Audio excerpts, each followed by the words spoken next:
Welcome everyone. This is a slight continuation, I would say, of the ICO talk that Andrzej had just 1 hour ago in the next room. Can you hear everything? Everything's fine, working well? Okay. Before I jump into the topic, I'd like just to see your hands raised if you know what an ICO is. Please raise your... Okay, so no big explanations needed, which is great, and we will jump right into the topic of today, ICOs. Does it work as a modern way or democratic way to raise money? Is ICO a scam? Everyone a scam or not? I believe Tone has his answers ready. I will just shortly introduce myself, and then I will ask everyone to introduce himself a little bit and say, like, maybe his first statement on is ICO's scam, is it good, is it not, and we'll take it from there. My name is Alena Vranova. I'm in the Bitcoin space since 2010. I co-founded Satoshi Labs and Trezor in 2013, and I'm like a huge fan of cryptocurrencies. Personally, I was very skeptical about ICOs at the beginning, and I was like, nah, maybe not really.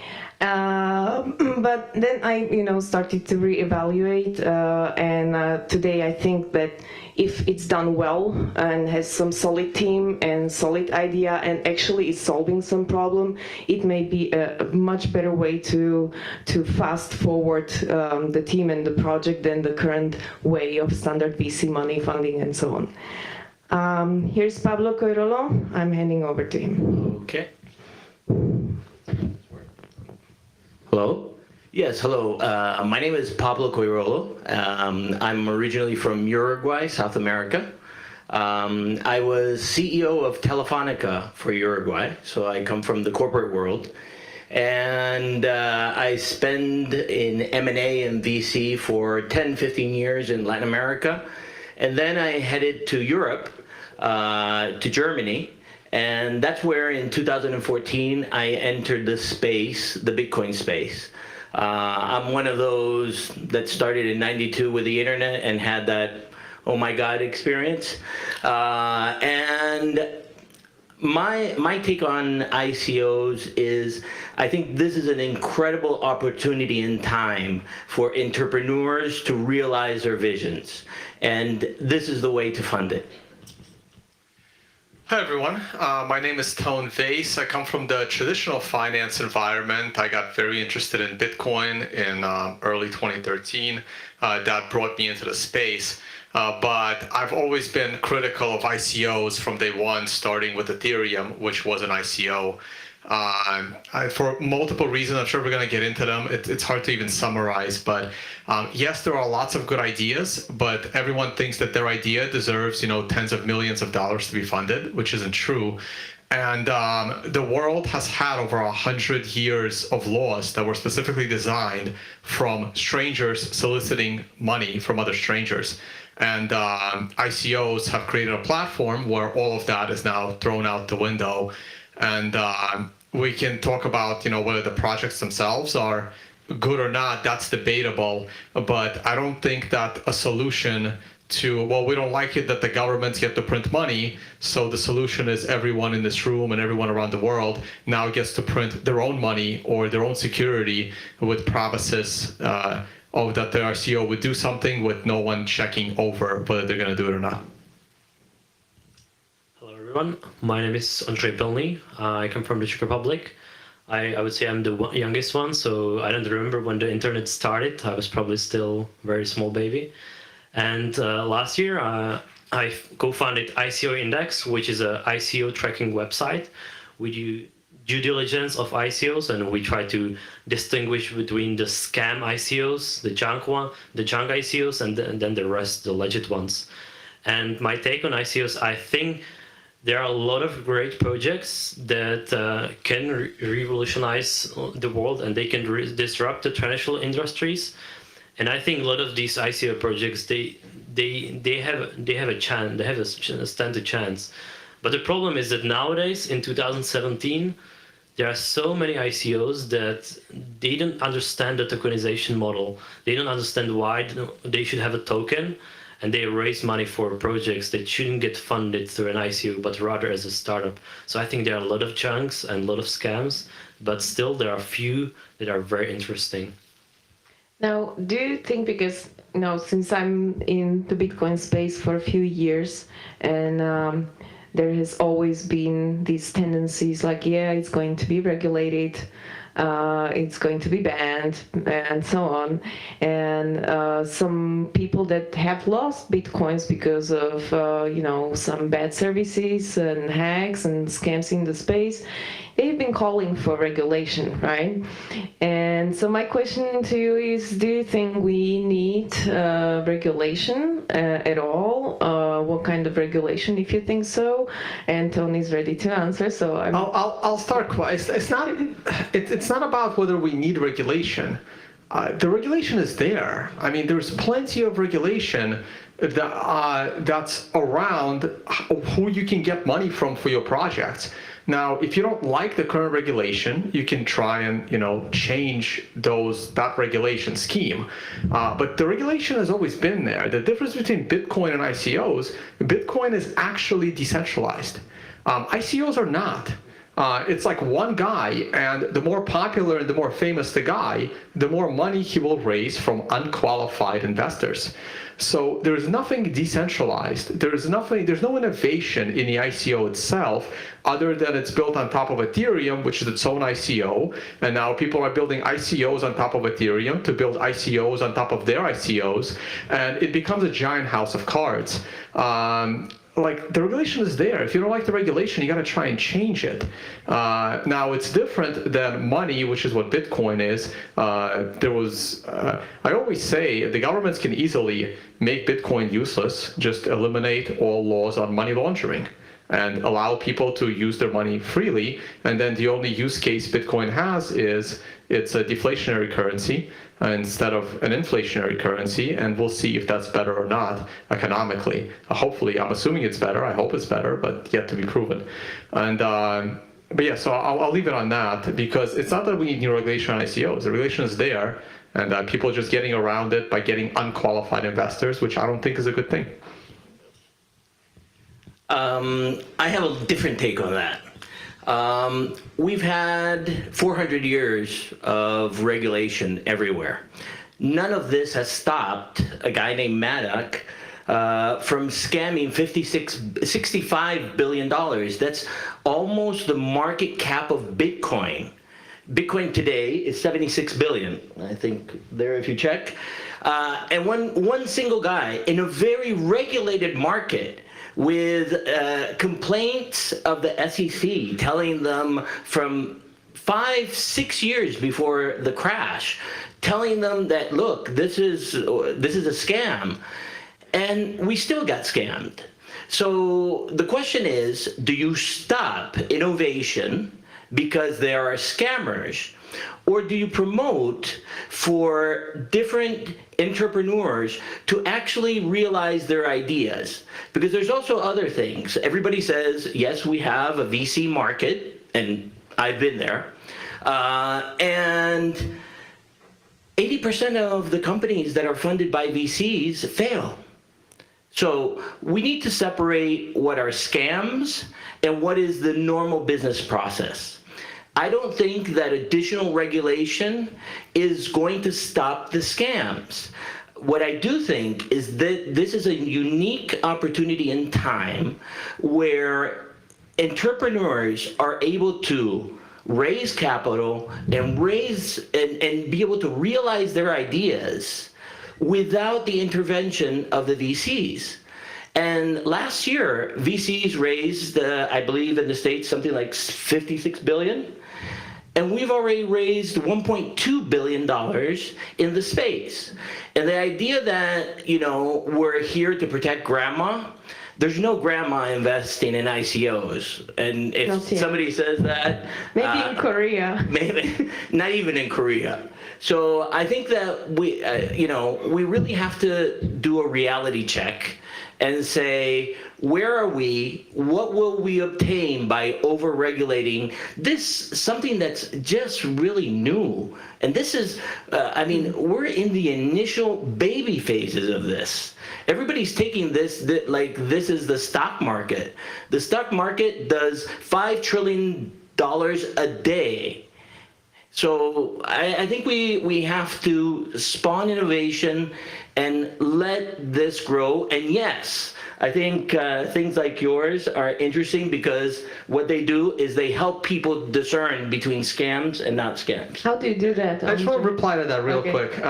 About Bernie Madoff. Well, you're right. Bernie Madoff was bad, and the SEC didn't do anything about it, and nobody really did. But it's still one guy. The ICOs allow everyone in this room to become Bernie Madoff, right? And also, Bernie Madoff didn't affect any one of you. It didn't affect, it almost didn't affect anyone. He actually scammed rich people. And rich people have the capacity to get scammed because they have extra money. You said it yourself, 80% of the companies that VCs invest in fail. And VCs have a job to pick out potentially good ideas. And this is their specialty. And they are wrong 80% of the time. And this idea that, well, if you let anyone invest that isn't qualified at all to select, and who we think the qualified people are wrong 80% of the time, what do you think the success rate would be of unqualified people of investing in these companies? My view is VCs lose money. VCs do not make money. This idea that the rich get richer by investing in VCs, I don't believe that is true. I think if you got rich at like 30 years old and you put a bunch of extra money, give it to VCs to invest in startups, by the time you're a senior citizen, you're gonna realize they've lost you more money than they've made you. It's just fun to sit at the poker table with your other rich buddies and say, yeah, I invested in Airbnb. You're not going to tell that guy that over your lifetime you've actually lost money than you gained. And this is why you expect qualified investors, those with money, those that are supposed to be college educated, a little bit smarter than the average guy, to invest the money that they've earned from their other ventures in speculative ventures. Andrzej, do you think there's a way people can actually become qualified without being the qualified according to SEC, but qualified in terms of being well informed to take decisions? How would you do that? Okay, so first of all, I would like to comment on the regulation. So as Tom said, like there is a regulation already, but the thing is that these projects, ICO projects, they didn't realize that the regulation applies to them as well. So they thought that they can actually ignore the regulation, and now SEC, China, Korea, they are all kind of saying that ICOs are banned. So now they have to pay like the lawyers to actually advise them where do they stand, because the regulation is unclear. On Monday, I was in Vienna on Token Regulation Summit, and it seems to me that most of the regulators, they don't know how to regulate ICOs because they don't realize that they cannot stop transactions on the blockchain. They don't realize that they cannot track from which country it comes because people can use VPNs. So you don't know where the money actually comes from. So the regulators, especially in European Union, I think they are still kind of looking at it, and they will see what they can do with it. And I think regulations make sense in some way, but I'm pretty scared that if European Union will go from outside without understanding the technology, they can actually hurt it, and they can hurt the innovation. Because what I see as a threat for investors are scams, and scams are usually those projects that they can pay the best lawyers. Take, for example, OneCoin, the biggest scam at all, like in the whole crypto. It's not a crypto, of course, but the worst scam. They can pay the best lawyers to actually take them out, and they are still not in jail. The worst scams, they don't pay developers, they pay the lawyers, and they still get around.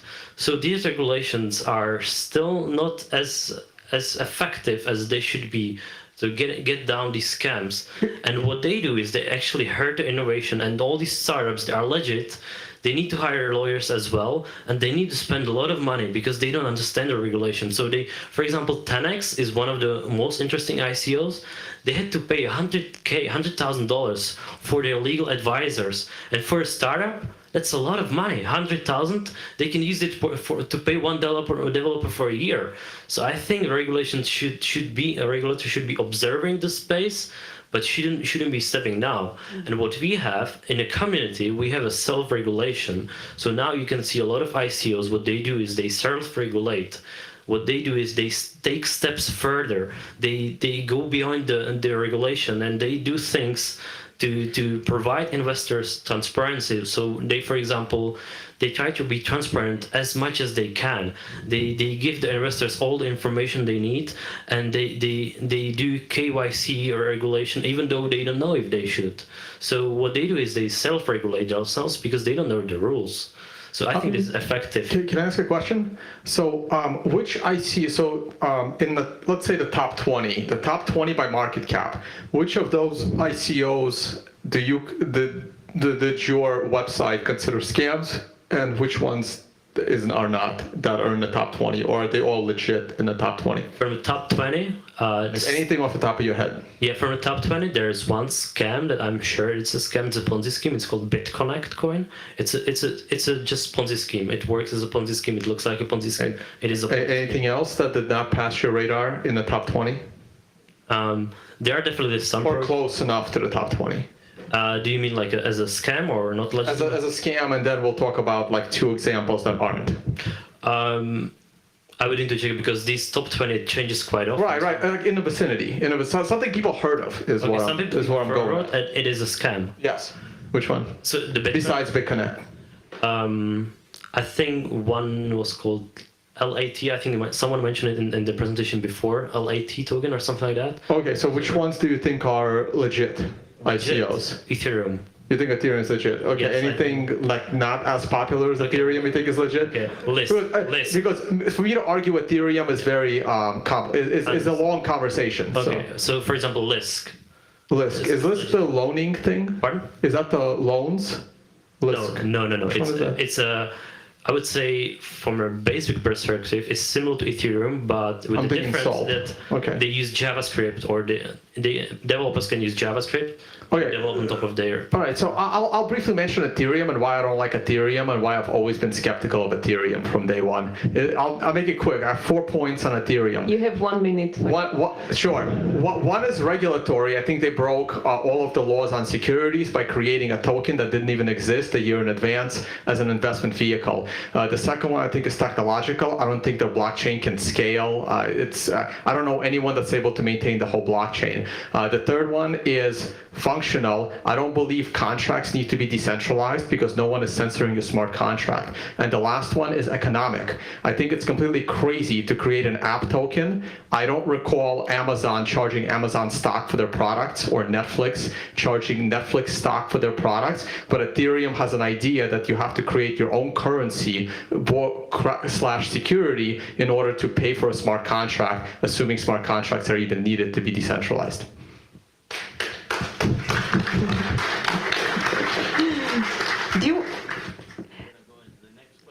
Yes, I mean, I think we're done today.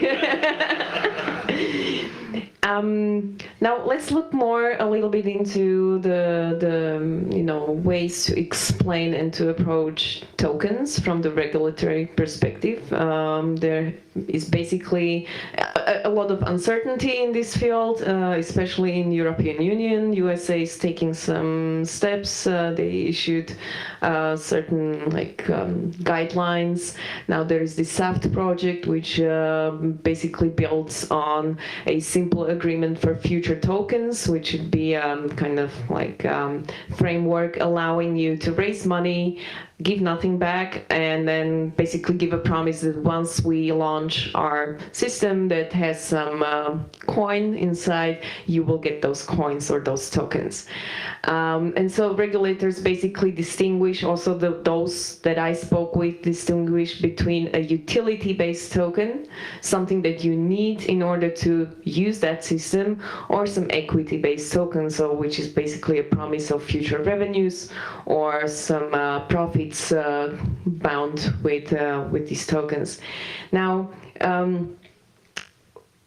where do we go from here? I mean, how can you even know upfront where the project ends up, where the promises are, and where it ends up in the future? So now today I will create SAFT agreement, and I will say in 1 year's time I will launch this product, and then you will be able to use the token. But in the meantime, my token that I give, for example, in advance as a representation of the crowdfunding support, starts to get traded. And now we run into issues with regulators, especially the US regulator SEC, because once you have some token that you claim to be utility token, and then the utility token is openly traded, then it's more like an equity or an asset, right? So what's your take on this? This is very interesting because I've been with both the Liechtenstein and the Swiss regulators. Not the regulators, I've spoken with the lawyers in Switzerland and the regulator in Liechtenstein. And basically what's really happening here is there's a lot of people who have really good ideas. And there's a lot of people who are scammers, and in the future, and if today tomorrow is the year 2575, we're going to be talking about somebody scammed somebody. So I think that there's a really good book that says 400 years of scam that I was talking about, that is going to happen. But we need to be able to separate this. And in terms of the token and the utility token, a lot of these ICOs, basically what's happening is, how can we make our token not a security? And that's the discussion of why they've come up with, oh, it's a utility. And then they try to find a way for this token to work in their economy. Just so they're not regulated by the SEC. And again, everybody's scared of the SEC. It's not any of the other regulators. It's the SEC. And is the SEC going to come after you? So basically, all these things, the SAFT, the utility tokens, are trying to not be regulated by the SEC. So what I think is there are ideas out there that actually use the token as a utility that's used in the system, that they have the idea of how the economics works. And this is based on business models. I think in your talk the other day, the other hour, I'm already a different time zone, they were saying, what is the business model? I mean, I come from the business model world, and I always look at, okay, is this going to make sense in the future? Is this going to be an Amazon? But today, we're in the infrastructure part of this whole internet. We're at the base. We're comparing the internet with this new technology and new economy, and they're in 100 years difference between one and the other. It's just that the speed of change that we're having is so great that in 8 years, we've gone from no Bitcoin, 10 years now, no Bitcoin to now it's the whole economy, and we're all sitting talking about it. So I think that there are tokens that are going to be utility tokens and are really used, and I think that's the ICOs that are going to raise the money, raise the projects, and with luck, they will be successful. If the people find what they're doing really useful? Well, I already brushed on this with the Ethereum example, so this will be quick on my part. I have not seen a single project with a utility token that made sense. They don't make sense to me at all. Again, the only reason to have a utility token, other than Bitcoin, because Bitcoin needed a utility token for censorship-resistant value transfer. Besides that, and copycats of Bitcoin like Litecoin and Monero, they're trying to be value transfer. So obviously they need their own token. Other than that, when it comes to these ICOs and platforms, even Ethereum and everything else, the utility token doesn't make sense to me at all. That's just a way for them to create money. Now, if you're using the concept of a utility token to get around securities laws, good luck, because the moment that token is, if it looks like a duck and it quacks like a duck, some regulator is going to call you out for having a duck. So just saying it's a security token, no matter how many lawyers you have, that doesn't matter. If they determine that it's being used as a security, it was a security. It doesn't matter what you thought it was, it's how it gets used. So when you have a utility token, you have this little spectrum. Scam here, a silly idea for having a utility token to begin with than the other. Where you are in the spectrum is up to you. I've made it clear you should not have a utility token, so I'm putting you towards the scam side from the beginning. So that's kind of my view on it. If you have to raise money, then raise money. Give up equity, give up whatever, give up debt to your company to pay out from future revenue, and go after qualified investors, because right now 12 and 13-year-olds are investing in your ICOs and then reselling them to people all over the world. So I think that a lot of ICOs, they are issuing just a utility token. They don't give other additional features as revenue sharing or equity, because they would be considered to be securities. So because they are scared of these regulators, they try to take everything out and keep just the utility, because SEC said that if it's just a utility token, if it's close to a voucher, then it's not a security. So all these ICOs, they are trying to not have a revenue sharing, not have equity.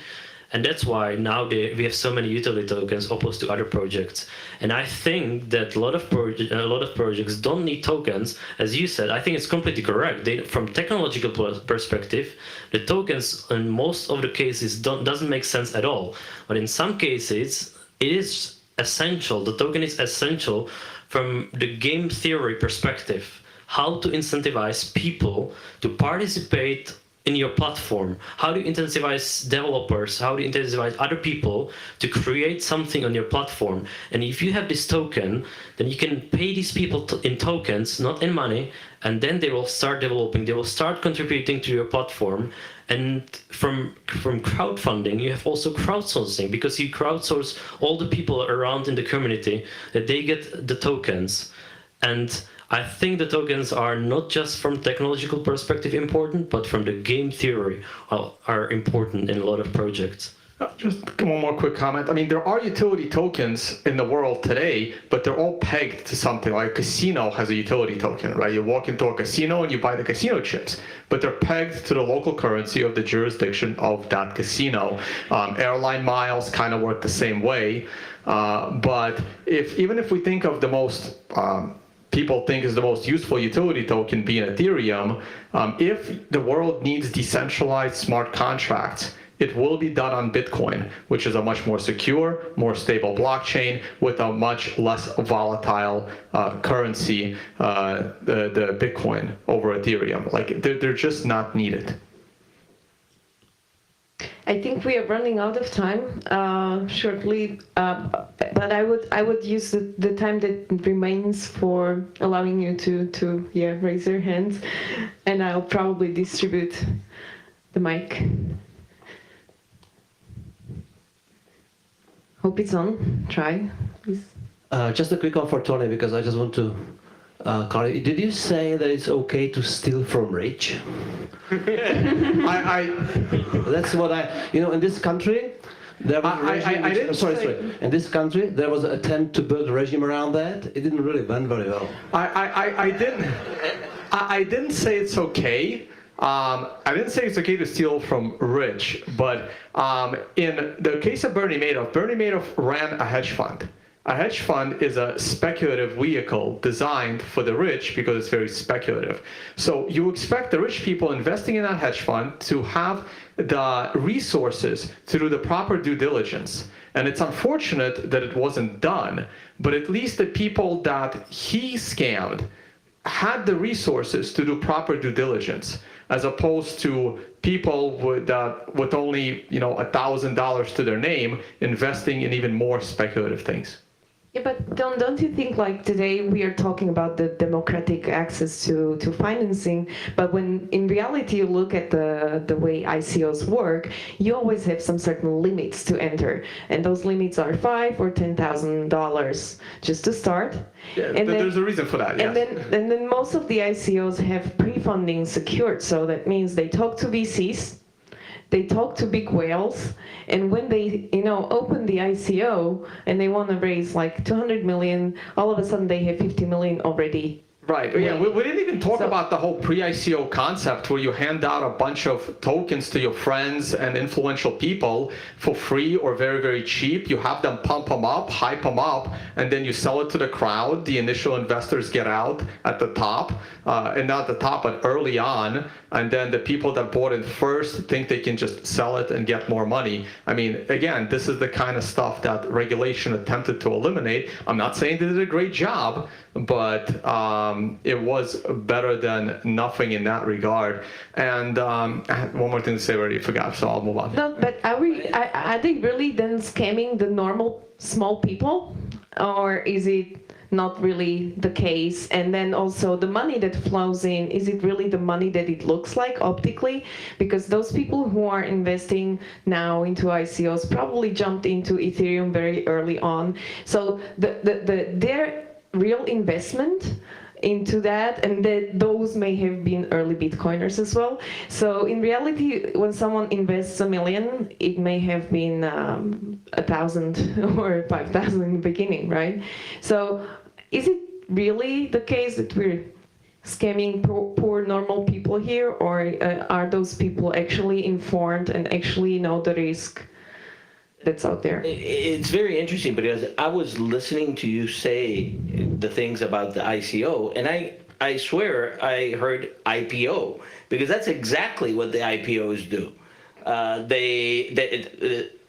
The guys who get the stock beforehand are friends, their family, they're big funds, working at the big funds, they get that. And as soon as that IPO, the bell rings, they get out and they cash out and they make a lot of money, and it's a small group of people. So, I mean, I just want to make clear, I'm not against regulation. What I am against is every circle is including the same people. And, I'm not against rich people. No, I'm not. But they make the game for themselves. This is the first time that they can't play in the game, or they don't understand how somebody else is controlling the game, and it's not them. And that's what I'm saying is happening in terms of the ICO market. I disagree that that's how IPOs work today, but we'll get to the next question. I got permission to interrupt you guys. I'd still like to go back to these utility tokens, and maybe you can pick one that's not Ethereum, because that's really complicated, because it's a currency as well. Like, pick one of these. They all are. Every utility token can also be a currency. But some of you believe that there might be useful utility tokens. Maybe you can pick one and talk about how it would be useful and how the economy would develop there. I'm also quite skeptical, but I'd like to be proven Maybe wrong. Andre is the right guy to answer. Sorry, Kyle.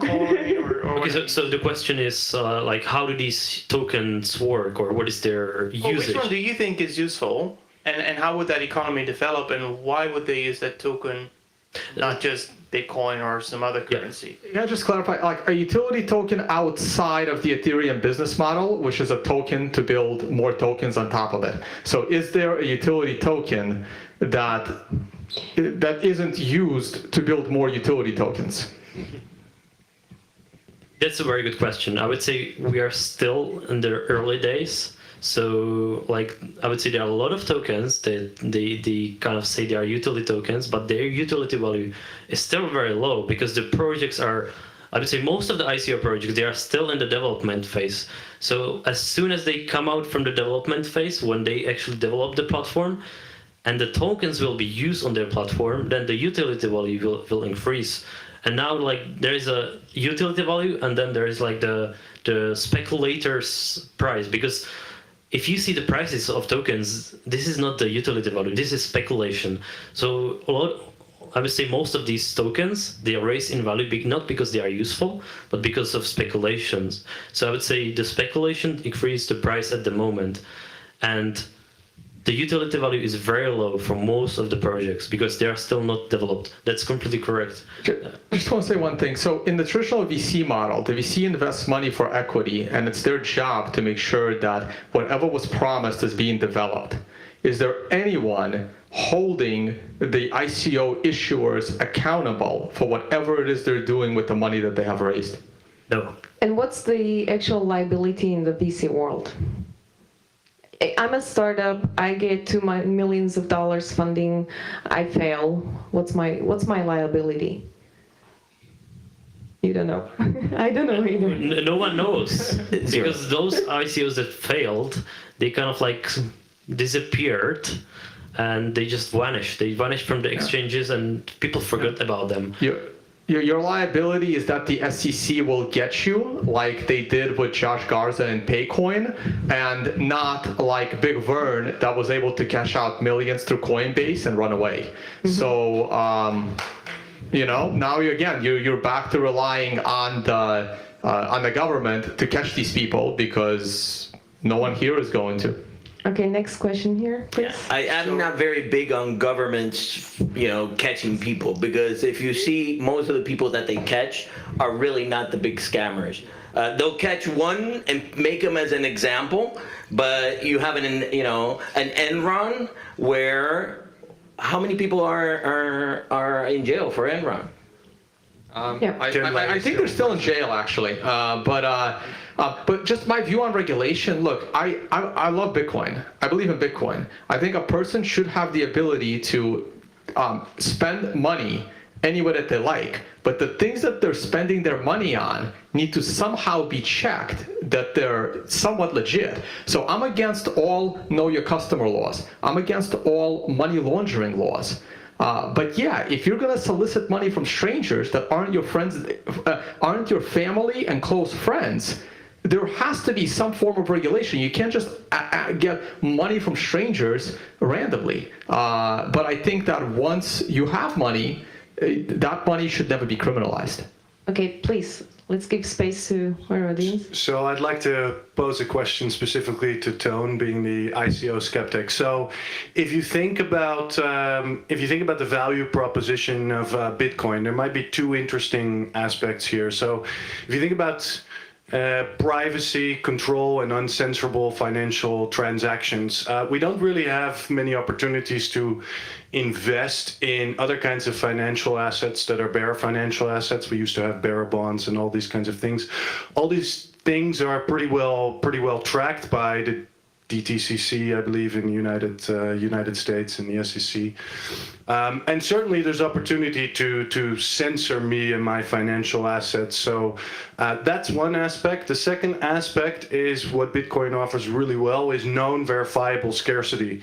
Now, I'm not sure the extent of the problem in the current financial system, but I do know that there are quite a few cases where all of a sudden, Walmart was supposed to issue 10,000 bonds, and in fact, there are 11,000 floating around somewhere. So I'd like to know if you think that specifically on top of Bitcoin, ICOs in some kind of form might be a useful value proposition.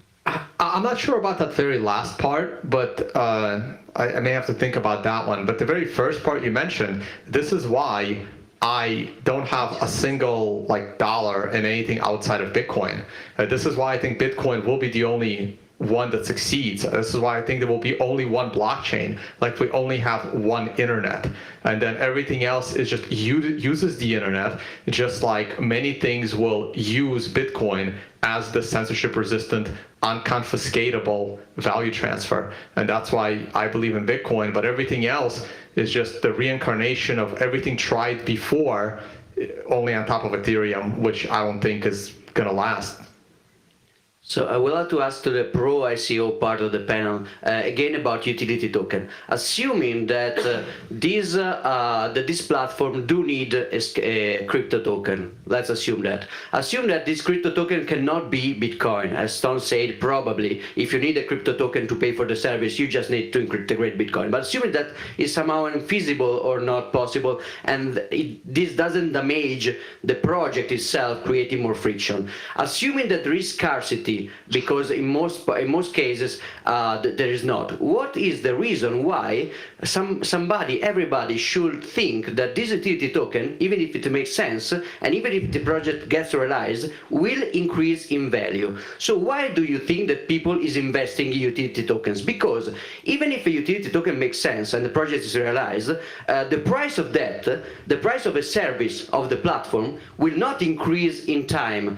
I can buy the service of the platform also later, and what I'm getting buying it before is just also discounting the risk that the platform doesn't get built. So there is no reason on earth why a utility token should go up. So isn't that people is buying utility token for anti-SEC purposes, but they are just thinking they are buying equity token in disguise. All the effort to make a real utility token is probably paired with an effort to let people think that they are buying the value of the project, a share of the project. So the final part of my question would be, why not instead just work on the real censorship-resistant, anti-regulation equity token or security token? I mean, Bitcoin is violating AML, KYC. Let's create some real security token violating SEC completely in a censorship-resistant way, anonymously, Satoshi-like. My very short answer is you can't make money from that, and no one will fund your project. I mean, I think you have to separate the two, okay? One thing is the project, and other is what the investors want from the project, okay? So there's two, right now in the beginning, we have speculation. You know, I asked an ICO that was successful, I said, you know, oh great, you raised all your funds. How much of your funds do you think were raised by true believers in what you were going to do? And they said 70%. And I was like, no, it's the other way around. There's only 30% who really believe that you're going to do something interesting, and there's 70% that want to go in at 1 and out at 10. Now, each one, the investors in that sense, they want to go in and out at 10. Now, is that wrong? Is every investor in stock of Apple have Apple equipment? You know, so the thing here is, if you are doing an ICO and you really have an idea that you think will change the world, because everybody is going to change the world. Okay, and the only people that really change the world, and paraphrasing Apple here a little, is the people who try. And if what we're trying to do is stop those people who try, because we say all of them are scammers, then we're stopping this innovation in this initial moment. We are at the birthplace of this. All of us in this room, yes, we know about Bitcoin, we know about blockchains, go outside here, this room, and start talking to people, and they've heard of Bitcoin, but they have no clue of the rest, what's going on. The people who are investing in these ICOs are people who want to go in at 1 and out at 10, and have already done so. If you talk to some of the people who manage many ICOs, they say they have repeat customers. Because they went in at 1, they came out at 10. Now they have 10. They go in with 5. They go out at 20. And boy, this for them is working. Most of the people don't even read the white papers, you know. And the thing is, let's do a reality check of what's really happening. That's the only thing that I'm saying. I definitely agree. We are now in the speculation phase. So many people are putting money into projects that they don't have a clue about what they are actually developing. You are absolutely right that a lot of these tokens, now they don't have a utility value.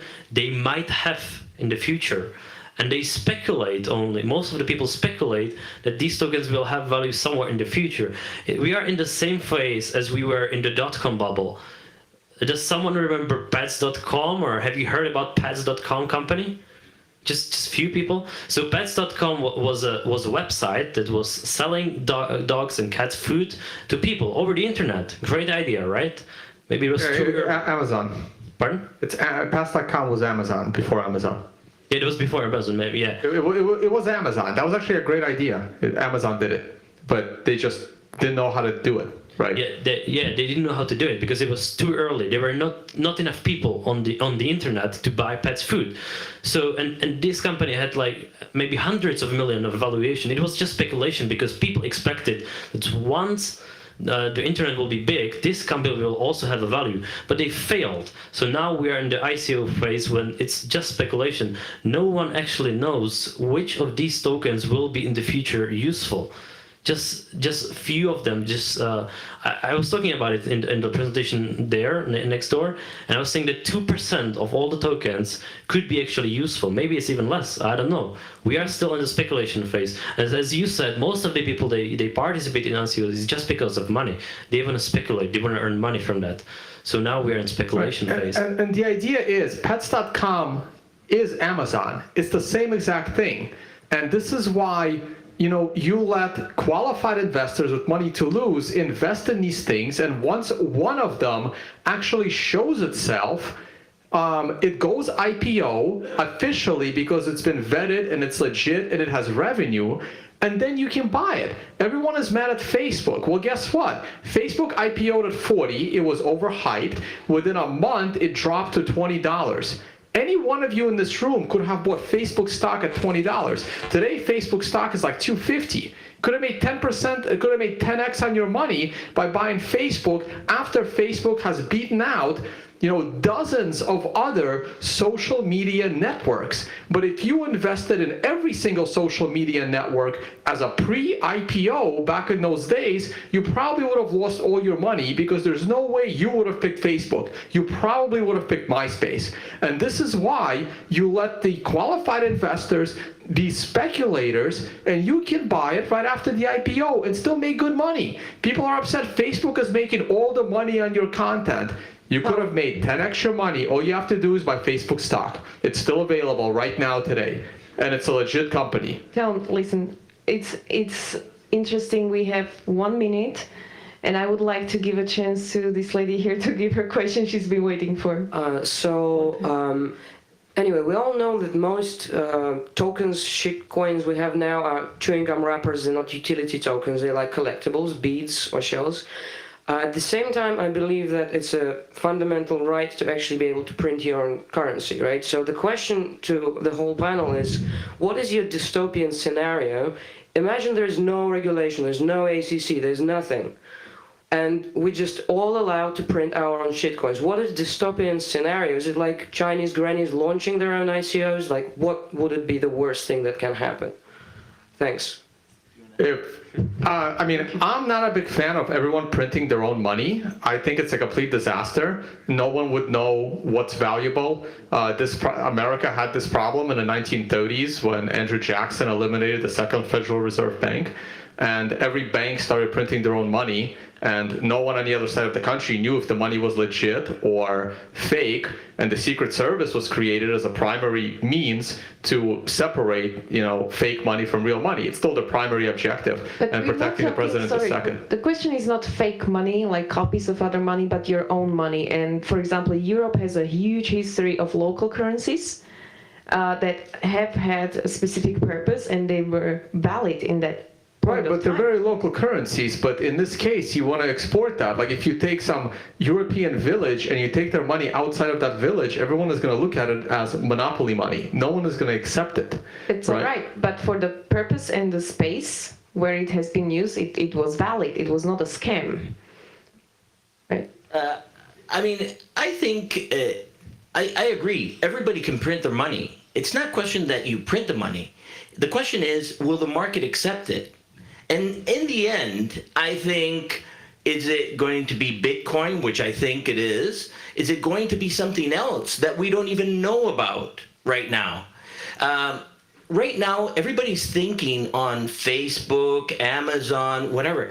We're not even there yet. We're at TCP/IP. That's where we are. And you know, everybody's thinking of the Amazon. That's going to be built on top of this infrastructure. Right now, we're at BitNet.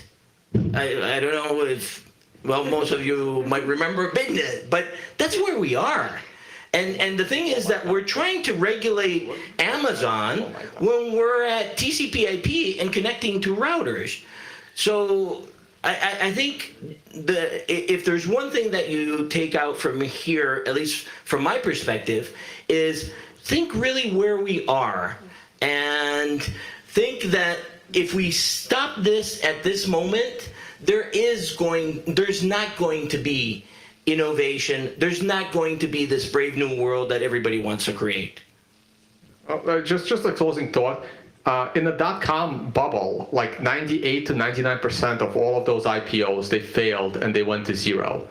Maybe there'll be one or two of these out of these thousands of ICOs. Maybe there'll be one or two of them that succeed. I'm skeptical that there even will be one or two. But suppose there is one or two. Do you really think you're going to get that one right? That's what most people think. And those people will learn a valuable lesson. And what I don't like is all those people then run to the government for them to do something. Everyone always says people should make their own decisions. I worked at Bear Stearns during the financial crisis. The whole bank went down. I mean, I was kind of lucky. I transitioned to JP Morgan. Most of the people didn't. I don't remember anyone taking responsibility for buying an overpriced house. Everyone blamed Wall Street and wanted everybody arrested. So that's kind of my view on things now. Yeah, maybe it's like in the US, like you explained, but I would say that in Europe, like the governments are not like in such a way protecting like the people from these things. Like I cannot imagine that like I would lose money. I know it's my mistake. I know I made a mistake. I wouldn't go somewhere to a government. I don't know what is your opinion, but I would definitely will not go to a government because I know that I'm taking a risk. What you are talking that most people, they will lose money, which is true, and I agree that they will learn a lesson, and in the future they will understand more because they know that. I don't think they're gonna learn their lesson because the Dow showed us that, right? The very first, like when the Dow like dropped the price of Ethereum by like 50-60%, 150 million was I wouldn't even call it a hack. It was like someone actually read the code and took the money. And I was hoping people would learn their lesson, but then the Ethereum Foundation and Vitalik reversed the chain, gave people their money back, and hey, we just got a bailout. Nobody learned their lesson, and here we go. Maybe if they didn't reverse the chain, this wouldn't be that bad right now. Okay, I will have to close this. I'm very sorry. Maybe I will just say one more final thought from myself. We are all striving for personal freedom, and freedom comes with responsibility. So I believe it's our chance to start, stop, asking to be babysit by the governments and by the authorities, and just start to learn. And sometimes those lessons to learn will be hard, but I think those are necessary, and I prefer and I choose freedom over being regulated and babysit. That's just my personal. Thank you, everyone.